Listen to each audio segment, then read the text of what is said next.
आज मी आपल्याला छान असा एक लक्ष्मी प्राप्तीचा दिवा सांगणार आहे, जो दिवा रोज आपण आपल्या देवघरामध्ये लावू शकता।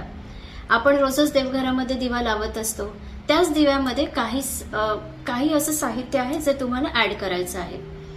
तर या दिव्यासाठी तुम्ही शुद्ध गाईचे तूप किंवा तिळाचे तेल वापरू शकता।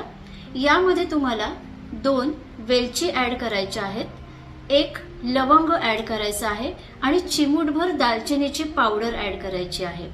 आणि जेव्हा हा दिवा तुम्ही पेटवणार आहात त्याआधी एक दीर्घ श्वास घ्यायचा आहे अशा प्रकारे, आणि त्या श्वासाला होल्ड करायचे।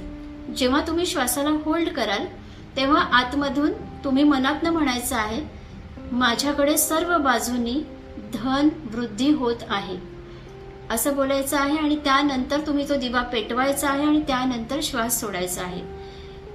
यामुळे तुम्ही नक्की बघाल की तुमच्या आयुष्यामध्ये, तुमच्या वास्तूमध्ये धनाची कमतरता तुम्हाला भासणार नाही, हळूहळू धनवृद्धी होऊ लागेल। तसंच तुमचा दिवाही जास्तीत जास्त तास पेटेल।